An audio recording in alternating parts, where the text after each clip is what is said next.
Oh, well.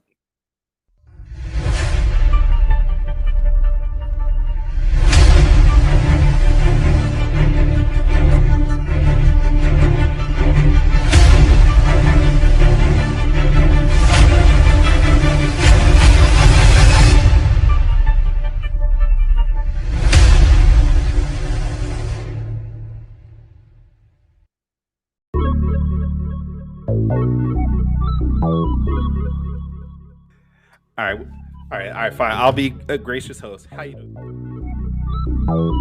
Little Mermaid is the scariest Disney movie by far, though. Why the hell is Ace Blade in your Kickstarter? Some comics. I'm getting controversial today. We're gonna get controversial today with my proudest moment is this interview and being able to talk to you two.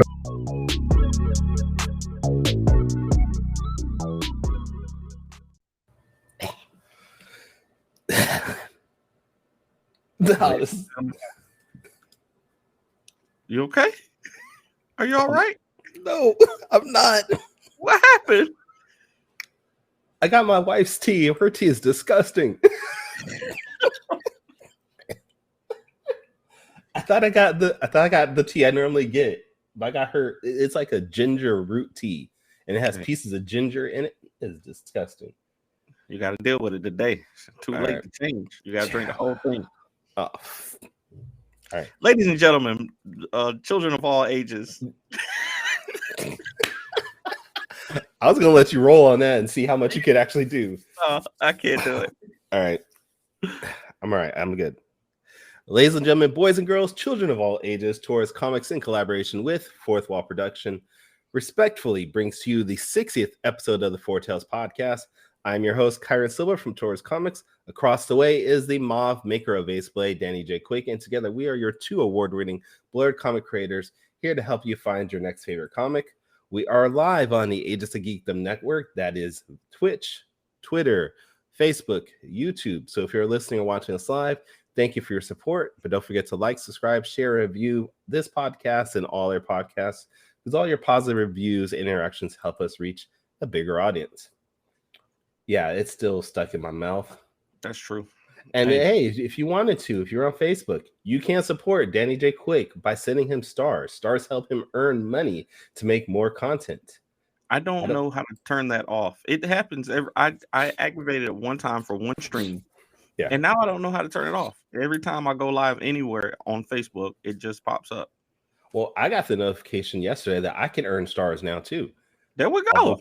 I don't post reels a lot though, like you do, so I don't know how that's going to work out. But hey, whatever. Hey, you can still do it though, and you should. I should. All right. How you doing, brethren? Danny J. Quick, how are you today? I'm doing good. I'm actually doing really good. I'm up. I'm motivated. About to get some work done today here in the studio. I got to reorganize all of my comics and price them today. So why? All the comics that we have out in the store to sell, I have to reorganize. I got a new labeling system. So Mr. Fancy Pants over here. I just wanted to stop using sticky note because they just fall off. So I figured, why not buy some $2 labels and actually write the prices on there? So damn, $2. Who got $2? You got, man, $2, bro. It was a decision too. Like I was like, do I actually need but you gotta invest in yourself. If I don't invest in me, I can't expect anybody else to want to invest in me. Fair enough. Okay. Gotta do it. Right. Make decisions. How are you doing? Apparently I don't know how to read labels because I get bad tea, and which is stupid because the tea that she uses isn't in English. So I should have noticed that when I was putting the tea bag in. I was like, oh, this isn't English. Why did I not pick this up? Well, it is 7 a.m. there, so there's an excuse. Right. Yeah. How was it Charlotte Con? Is that what you did?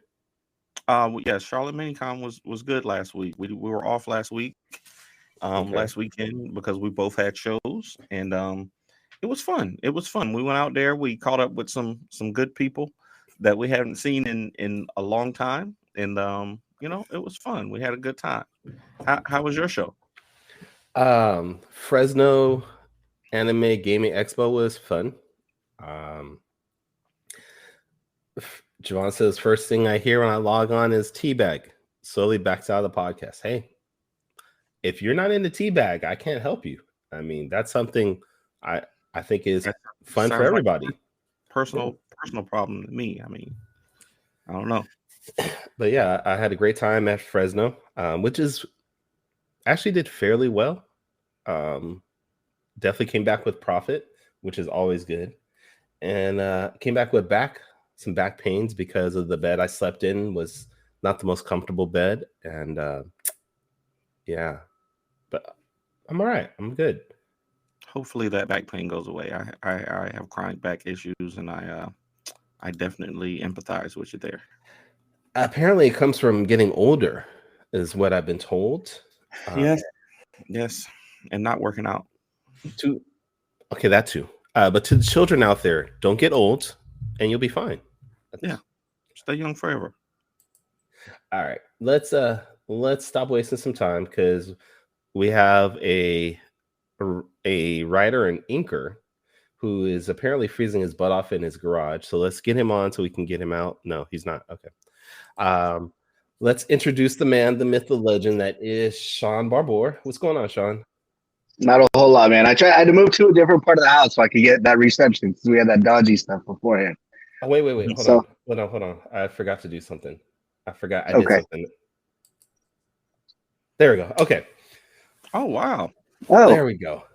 That's kind of rad. This is nice. I like it. Yeah. Your production value just went up. Thank you. I tried. Yeah. Now I just got to get rid of our names. How do I get rid of our names? What? I don't know. Don't get rid of me. Oh, okay, fine. You just had me. You can. Oh wait, I got it. Boom. All right, there we go. Hey, hey. All right, so Shaun. Yeah, what's up? Good morning. Good morning. How you doing, Shaun? I'm tired and was trying to run around, take care of some technical issues earlier, but I think we're okay now because everybody's still asleep. Everybody is still asleep, at least for us here, Yeah. And yes, Javon, this is another Oreo sandwich. Apparently, okay. You know what? Shaun, we do also have to address one thing. Shaun only goes on black shows. He doesn't. Yes. This Black know is launched during Black History Month, so it's only right to only visit black shows. So we appreciate it. We appreciate it, Shaun. And we know it is Black History Month, and we got some BS last year about having Travis Gibb on our show during Black History Month. But we're doing an exception for a couple reasons. One, Shaun's book has a black main character in it. That's right. Two, and Shaun's book is being drawn by a black artist, which is me. Yeah. 3, Shaun is black because he knows who Big Daddy Kane is. So we're giving an honorary black card. So Shaun is half black. My day pass. Yes, exactly. I've heard through the grapevine that Shaun is black from the waist down also. So wow. that's my going there. I'm gonna back out the podcast like Javon. I said this just turned into a casting couch situation. Hey, we just want to see what you can do. We just want to see. And Javon, to dispel the rumors, I am half black. My dad is actually from Middle America, Belize. So I am actually half black. But I'm darker than Danny. So that's true. You can tell Kyrun's hair. You can tell by Kyrun's hair. What's there? It's thinning out though. What you got? All right. Let's stop the jokes. Shaun, why are you here? What's going on? What will we talk about today? Oh, we've got iDrive for Cerber, the Uber service that's like for the paranormal. So that's what we got going on. Of course, you knew that. I know Danny knew that, and you know what? Things are going really well so far. So I think a lot of other people have known that as well. So it's been rad. Now, when you say it's been going well, what are we talking about? We funded within let's see, the first, what was it? Like the first like Week. 6 days Yeah. it was funded. Yeah.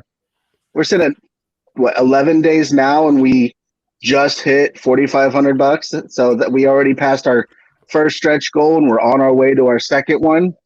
So we're halfway there for that one too. So I got no complaints, man. All right. I have a question. Yes. And I Yes, and I know we're supposed to be doing like a traditional interview, for people who haven't heard, but this I've been hearing about this project for a long time now. I watched y'all on Javon. I pretty much watched the whole episode of Javon, what is it, Stokes podcast, with y'all on it the other day. So I heard all about this. So I'm not gonna ask the standard questions. And we had you on before, and you talked about Drive for Server also. Yeah. So if anybody wants the standard interview questions, they can go back to that first. There's resources. They can go to fourtailspodcast.com, look at previous episodes, and check them out. What you're saying, and you can get it. So the cryptid aspect. So I want to know: do you have like a favorite? All right, I know that the Drive for Cerber started as a Reddit thread, right? Yeah. Do you think that helped to get you funded so quickly, that you already had kind of a built-in audience for this, or do you think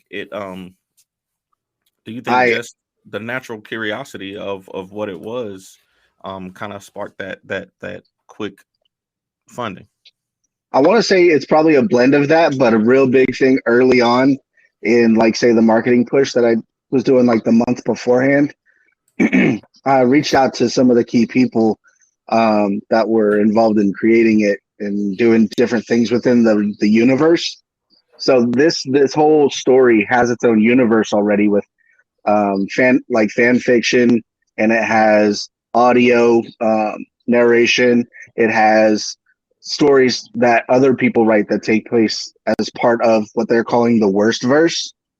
Mm-hmm. And so tapping into those like networking access points actually really helped. So early on when doing the pre-launch, got in contact with Scott Pye. He is Nature's Temper. He does a really cool audio version of the story, both on YouTube and for the campaign. And he made a complete like YouTube video, even just saying, hey, this is what's going on. And so his fan base jumped on there and had at the time doubled our following just by that. So there's definitely like comfort points in knowing that there are already fans of the story, kind of like how I became a fan of the story originally. That's made me feel really good that I was doing kind of the right thing and recognizing something that could have the potential to be bigger. Nice. Okay. I like that. And another thing that me and Kyrun talked about when it comes to Kickstarters in general, I didn't see any cheesecake covers. What's up with that? Why are there no sexy cryptids or? No, I mean, I'm sure. I'm sure there probably is. In fact, I think Kyrun tossed me a couple ideas, which I weirdly had like his face on them. I don't know what that was about, but we had to turn those down. We got people, the uproar. As an artist, sometimes you need to use real life models to do what you do, and that's what I was doing. Yeah, I wanted you to get a proper visual what the cover would look like. You just didn't have to reject it so quickly. Is all I'm saying. You could have given it a thought, like let it simmer in your head. You didn't have to be like, nope. You were trying to get me to pay you extra, calling it the OnlyFans for comics, but I do like getting paid, for my work. Right? No. Yeah, no beefcake this time. We wanted to keep it in line with the creator.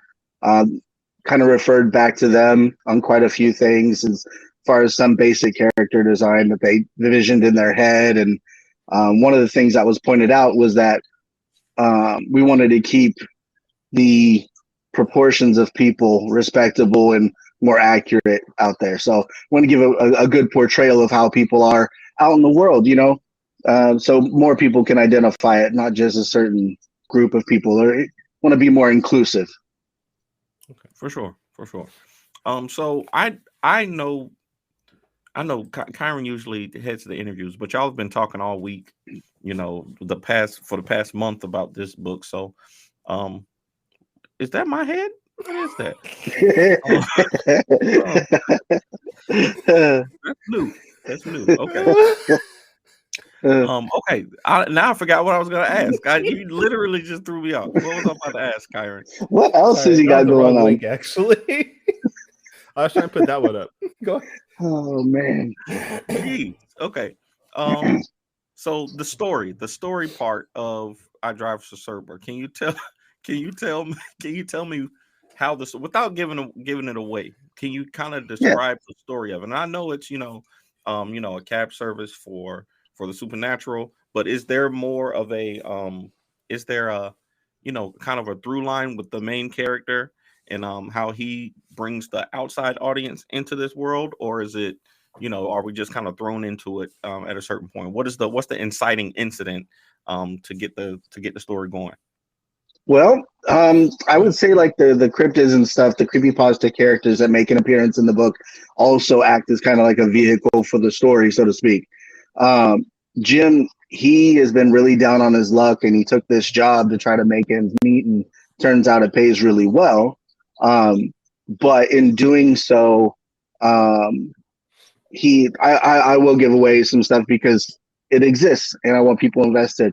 The ghost of his sister actually hitches a ride, and so he's got a lot of questions because his sister was murdered, and so now all these questions that he's had from his past and trying to figure things out, and just that weigh heavily on his heart, he's leaning into, and she said she knows what happened, she knows what was going on, and wants his help to kind of solve and put a rest to all of those things that happen, so she can find her way, because she feels like that's the reason why she's still sticking around.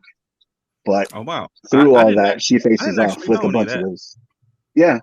So it's got, like I said, it's got horror, it's got comedy, it's got even like a murder mystery type of thing tied into it. So it actually has a through point for the story arc that's going on. Yeah, I a lot of times, me and Morgan talk about this all the time. A lot of times when people put up Kickstarters, I'll back them without even really knowing what the project is about, just because I know the creators and I know, certain people are good folks and they make good products. You're one of those people. Kyrun is one of those people. If you put up a project and I see it and I think I'll have the money when the campaign is over, I'll back it, because I want to support the comics. So a lot of times I don't even know what the story is about, but I've seen Cerber, so many times. I'm just interested in what is the actual story about. But I like that. I'm always down for a good murder mystery, and I think I'll enjoy it. Are you okay, Kyrun? Is the tea okay? The tea's good. He's regretting life. He's like, maybe I'll try it again. Maybe.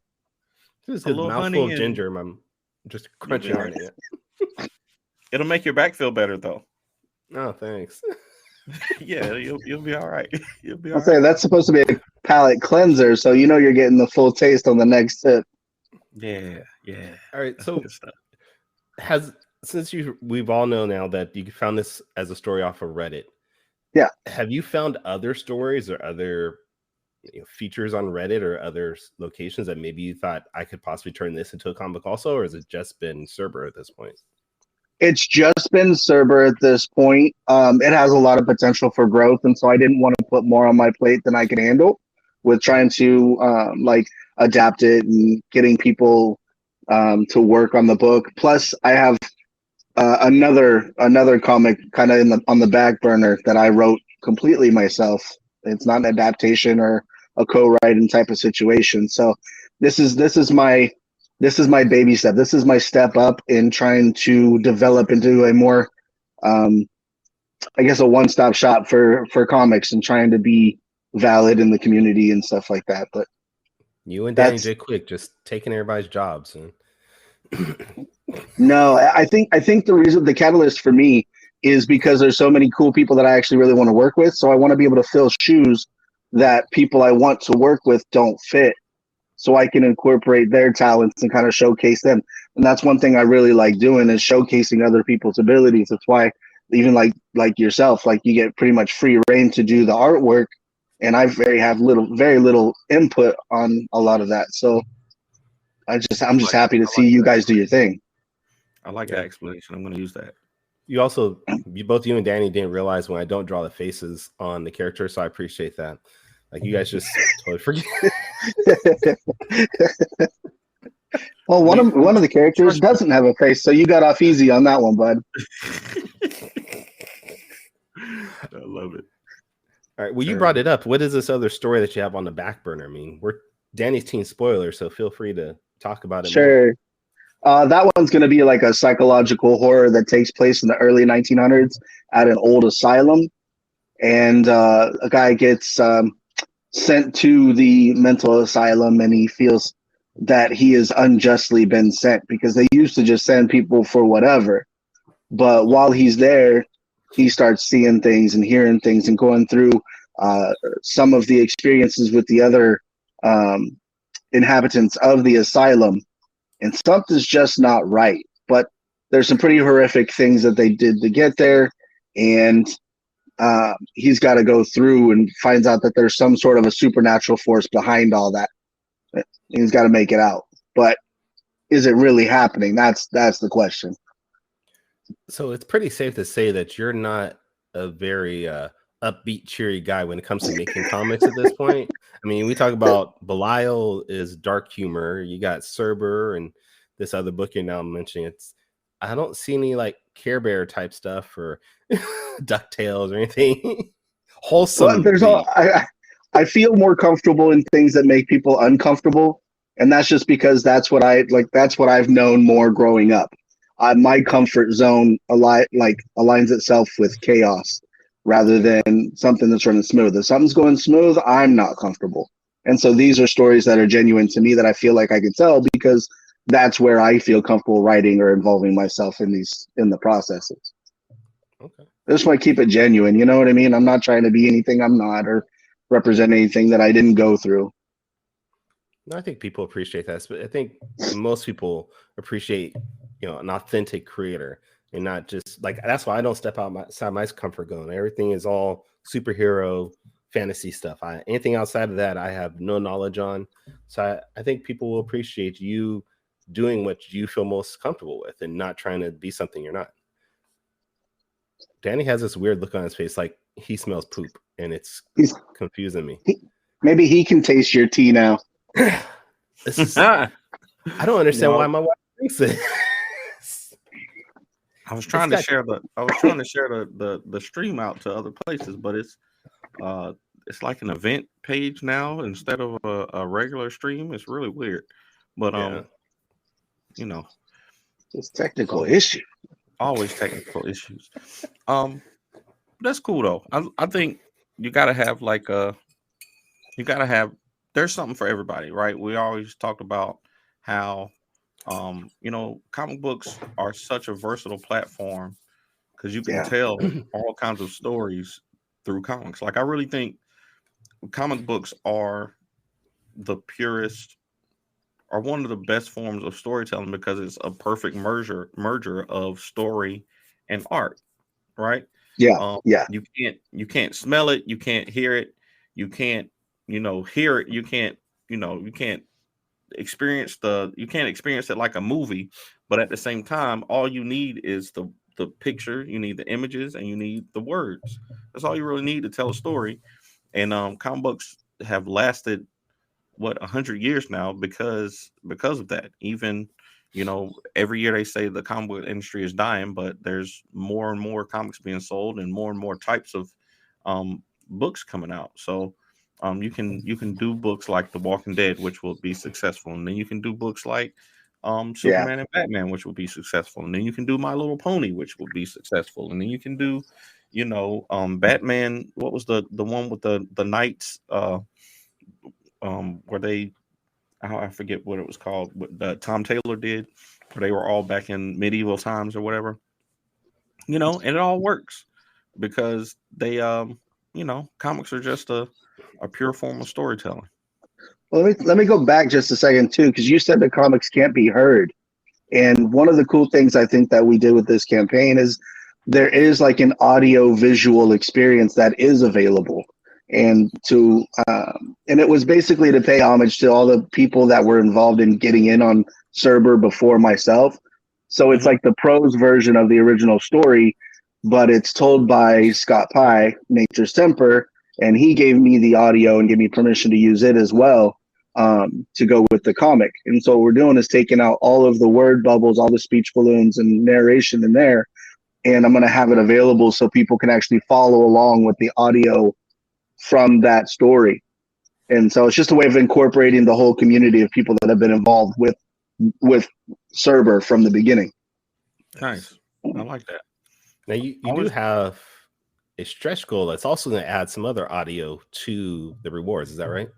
Yeah, absolutely. Actually, Mofucius, which is a pen name, has been really elusive as their identity, and the community actually really, digs it, but they kind of have questions about who they are or what they are. So one of the cool stretch goals that we have, one is an hour of time on a video with them, but our stretch goals for everybody, and that's it makes me sleepy. Sometimes it makes me sleepy too. That's why I did this. Come on now. But the stretch goal itself of 5,000 is that Mofucius will actually do an audio commentary to the story. So opens up a little bit of that understanding about maybe some of the backstory of some of the characters, maybe about stuff that's coming up. I know that they expressed interest in furthering some of the storylines and maybe even perhaps including both Kyrun and myself as characters. So we'll see how that goes. So it should be pretty awesome. Yeah. This is the first time I've heard I might be in the book. Whoa. Kyrun indeed is indeed a character. So this will be the second book I'm a character in. Nice. That's what I'm talking about. Okay. All right. We got a couple more minutes before we do quick takes, right? Yep. Okay. So we already talked about the campaign. We talked about how you found the book. What is the future of Cerber with you involved, Shaun? With me, I know, well, if I can keep the team together, I'd like to. The second part of this book is going to be made, obviously, because this one's been successful. And since I did put this as a part 1 of 2, I've expressed interest in another one of the stories that lies within Cerber. It doesn't have a finishing point, but it's where I would like to, should I be given the opportunity to continue the story, I will. So there's prospects in it, and investing the time and effort to expand even within that same universe to even get more stuff going, which will be cool because without the second half of that existing, it'll be new content. So this is pretty rad. Nice. Very cool. I'm excited for that. I mean, while I was drawing the series or the book, it was actually pretty cool just diving into these things I'm not familiar with, diving into the story itself, and seeing the twist that came with it was actually really cool to find out. I'm not team spoiler, so I'm not gonna give anything away, but hopefully the people that do read it enjoy it, and And it was your introduction to horse drawing, or at least in part, so you could do Danny's book, right? I hate both of y'all. But okay, wait. At least the horse in your book is not an actual horse. So That's true. I could have. What is it? A centaur? No, it's a kelpie. You won't. It's a kelpie. It's like an aquatic horse. You're all right, man. And the people can see what it is. They go to the campaign. They're gonna see Siobhan, the sticker on there, so they're gonna know that it's a tentacle horse, so to speak. Hey, all right. Not that. Not. We're not drawing that. Horses. The animal. I'm not even gonna say that out loud. Damn it. You know what? This might be a good time for us to transition to quick takes, because the interview is going off the rails completely. So let's do that. Terrible. If you've never heard what quick takes are a sort of rapid fire situation where Danny has 5 questions that he got from stalking Shaun and our guests' social media. And yeah, we're gonna take a minute and get that going. And now a word from our sponsor. And now back to the show.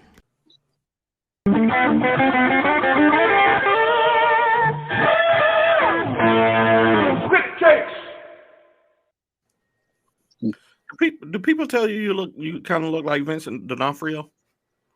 Me? No, that's a weight thing. The only people that I've actually gotten in real life has probably been Bruce Willis and then Fred Durst. But wait, I thought he was talking about me about that. No. that's you look more like a Denzel Washington type, Kyrun. Oh, thank you. Wow. Yeah. Okay. All right. So quick takes. Shaun, you've done this cryptic takes. Yeah, y'all, you've done this many times, so you know how it goes. I'm gonna give you 5 questions. You answer them off the top of your head, and let's see how it goes. So, all right. Question number 1. In your opinion, you've been researching these cryptids and these supernatural entities for a while. Which cryptids do you believe are actually real? Cryptids that are actually real. Okay, so I think if you delve into the thought process that people's as a group have enough faith or enough power to bring stuff forward, I want to say that the presence of Slender Man has had an impact on the real world. In fact, there's a story about some young girls that murdered somebody for the sake of Slender Man, and so there's that.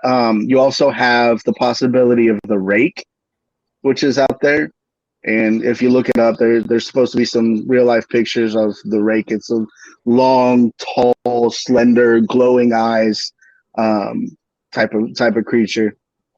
Lived in somebody's attic. There's supposedly true accounts of those out there, and it's big enough. I think it got a movie made about it too. So some of these ones that lend itself to being real have turned into other avenues of cinema or stuff like that. But I mean, other than that, there used to be stories of like the Loveland Frog, the Loveland Frogman. I lived in Ohio.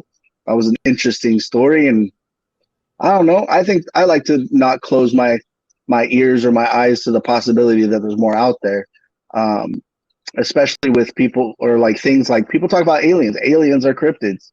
So when you hear about the Greys or anything like that, those are potential. Also, the black-eyed children. I think that is one of the creepier things that is out there that people talk about having real experiences with. So I like to keep my mind open for that possibility, even though it's not comfortable. Wow. I didn't think of it like that. Cryptid. I guess aliens would technically be cryptids. That's kind of true. Aliens are kind of the I would guess now are the most popular one. Like most people, I'm not gonna say most people believe aliens are real, but I'm sure a large segment of the human population actually believes in the existence of aliens as far as how huge the universe is, and yeah. Well, there's a real big thing out there. Cryptozoology is like a real thing where people try to classify these. And who's to say? I mean, there's probably more than one type of alien out there. I mean, if there's one, there's got to be more. You know what I mean? Yeah, absolutely. Okay. Question number 2, which I just sent Kyrun literally 30 seconds ago. You did? Yeah, you got it. I saw your face. I was looking at something else. Hold on. All right, go ahead. He was looking at his potential beefcake cover. That's what he was distracted. Question number 2. I saw this one on Twitter, so I just thought it was funny, and I would like to see what you think. So imagine you go into your attic. Which one would you rather find after making a surprise visit to your own attic? 1,000 roaches or a human hiding in your attic? Oh, I'm gonna go with the roaches because you can call in an exterminator and it's okay to kill them. I mean, It's okay to kill the roaches. You're right. Yeah, and you Depending on don't the have to state, though, go you through your can house kill looking for. the human too, though. So I feel like there'd be less of a fight. I could just fumigate and be done. I can get somebody else to take care of it for me. Yeah, for sure. I asked my wife that question, and she was like, "There's no right answer. no. There's no right answer here." And 1,000 she's right. roaches, you might as well just burn the house down at that point because The you're not house- getting rid of you're not getting rid of those roaches. Yeah, to be fair, I feel like you would know it's a problem before it's a problem. Very true. Very true. Okay. Javon said you can fumigate a human too. Well, That's true. I mean, I Depending can't. on the Whoops. state, you can go up there and kill that human too, and you won't have that much issue. hey, It might be good. easier than killing the roaches. Okay. All right. Question number 3. Like I said, I think when I saw your picture on the quick takes thing, I was like, it kind of looks like Vincent D'Onofrio.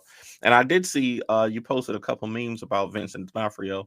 You post all kinds of memes on your Facebook. So I want to know, what do you think is the best Vincent D'Onofrio role? I don't know. I mean, I appreciate a lot of the work that he did, but as far as best, I'm not even sure. I know one of the ones I think I appreciated a lot was his portrayal of Kingpin, but that was more like the TV series than anything, But he did. I'd like to see him brought back into it. Actually, should they continue? I mean, like I said, it's the one I enjoyed the most, and I appreciated him in Men in Black. That was a lot of fun. So I mean, those are the ones that stick out for me. I know there's a lot of serious roles that he's done. He was great in The Cell. He was the villain in The Cell, and he did a really good job. I didn't know that was him in Men in Black until recently. Like I saw on I want to say on TikTok that somebody was going through his roles and him playing the roach. And I got a lot of questions in my You just tied in and you didn't even know it, did you? You went from roaches to Vincent D'Onofrio. I didn't even know. You got bug problem at your house there? You're not trying to talk about trying to get it out of your maybe system? it's 4 too. It's like check her out. But yeah, I just recently found out that was him in there, and I was like, yo, this dude is a transformative actor. He can do anything. Yeah. But yeah. Okay. All right. So this is a question. Question number 4 is one that I ask a lot of creators. What in your opinion is the best part of making comics and the worst part of making comics? Worst part about making comics is how expensive it is to make comics. To me, as being always financially challenged, it is an obstacle, even in the early stages, because you want to be able to present something even at the beginning of a campaign that shows, that it's a worthwhile investment, and doing that up front can be often difficult. The best part of it is actually, I feel, for me, is a promise kept from a promise made that I made to my grandmother. And it also is something representative of what I get to leave behind for my kids when I'm gone. And it's inspired my kids, and hopefully continues to do so, to show them that even if it's not a lucrative interest, if it's an interest, follow it, do it, because it's something you enjoy. So you should follow through with that. Don't lose your joy. Too often, we give that away to people or things or events that happen in our lives that transform us, and too readily, in order to save some other people, sometimes we give that away. And so making comic books is a way of me kind of reclaiming that portion of myself that wants to stay free, wants to be able to exist in something more than the day-to-day wash, rinse, repeat of a work day and go home and cook dinner and fold laundry. That never ending. And the possibilities are endless within the pages of a comic book. So that to me is huge. Absolutely. I love it. Okay. All right. So question number 5. For those of you who don't know, I do another podcast called the Top 5 Live Podcast with Javon Stokes and Morgan Iverson. And I always get our guests here to do a top 5 off the top of their head. And I know you are a video game connoisseur. So I want to know, I want you to give me your top 5 video games of all time right now. Of all time. Okay, so all time, I'm gonna go with. I love the Uncharted series. Uncharted games are dope. Nathan Drake, absolutely. Yep. The movie, not so. Skyrim. Too, but yeah, the movie wasn't bad at all. Okay. I will go with Skyrim. Okay. That's a dope game. If I go further back, I'm gonna go Soul Reaver. That was a cool game to play. And then what else would I say? Mario 3 was a benchmark game for me. And it was rad to be able to see that in that movie, The Wizard, even before you were able to play it. That was fun. You got Fred Savage in it. Wait. Danny, you gave this look like you don't know what The Wizard is. I don't I know. saw that. What is that? You don't know what The Wizard is? Yes. You need to watch The Wizard, man. He's got Fred Savage in it, and he's got his little brother who might be, I don't know, autistic or something. He's got, and they didn't have the name autistic back then, but yeah, he was autistic. Yeah, but he is a video game wizard, and that's why he's the wizard. But he enters a video game competition, and towards the end of the movie, the big reveal is Mario 3, and all these kids have to play this esports against each other, Mario 3, to who can beat the game. Wait, now what was really big though is back in the day when that first came out, Mario 3 had not been announced yet, so the official announcing was in the movie. Yeah, no, it was a big deal. I've never heard of this movie before. I will definitely check it out though. It looks like my type of thing. Honestly, I can't remember if it's really super good to me now, but I know that it had an impact on me then. And because of that, I got really into the game. And then other than that, I really enjoyed Tetris. So I kind of went backwards with the current to the old school type games. And Tetris, you gotta have a favorite puzzle game. You can play Tetris literally any time. If you play it on your phone, it's good. If you play it on a console, it's good. It's good anytime, anywhere. So absolutely, I'm working on that. I will say for me, Super Mario 64 is my go-to Mario game. That game really impacted me as a gamer. I was like, yo, this open world type situation changed the game. But good. That's a great list. Thank you. That is our quick takes, sponsored by Cerber. The rideshare transportation service for the paranormal. There we go. Cerber, we will get you no matter where you are. I love it. Excellent. I had all these graphics that I was going to bring up for Cerber. I just did not bring them up. I don't know why. Damn it's the tea. It knocked you off your game. Yeah, definitely. Stupid thing is that I just realized the tea bag just now broke open, so there's more ginger like floating in it.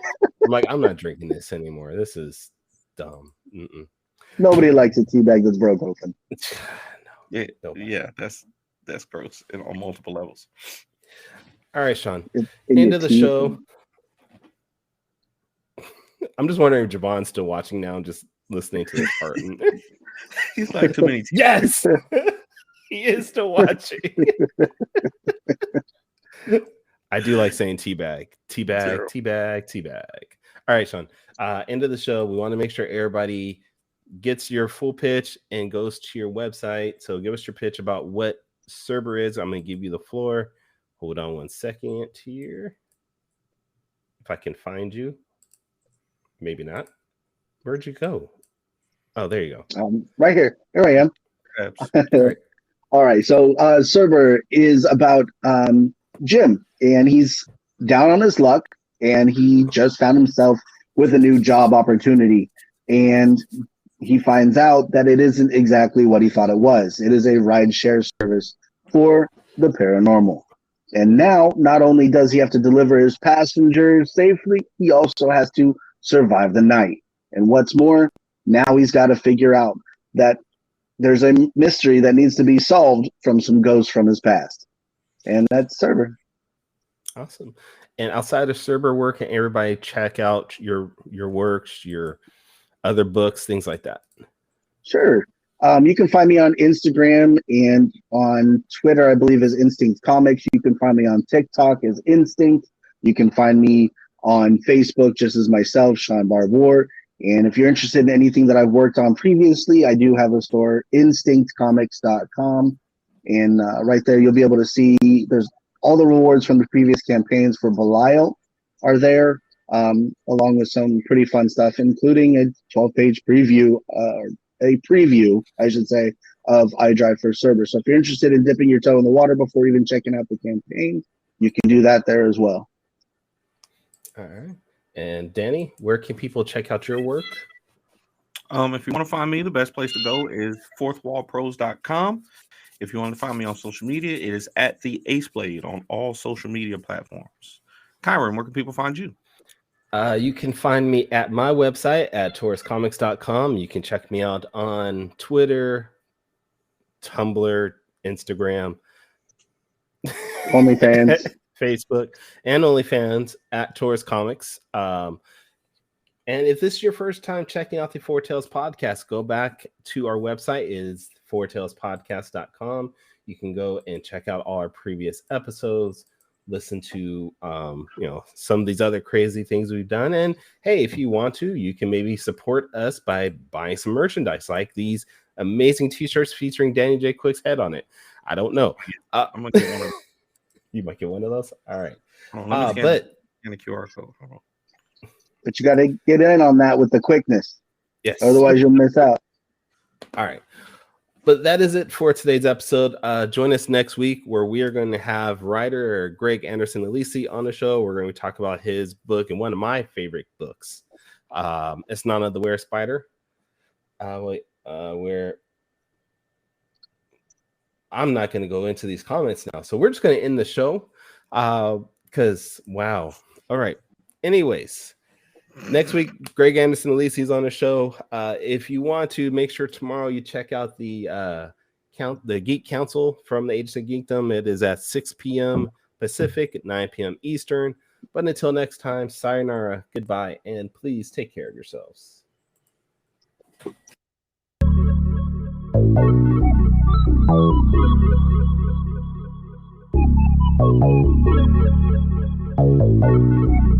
I want to know what it is Quick is trying to say.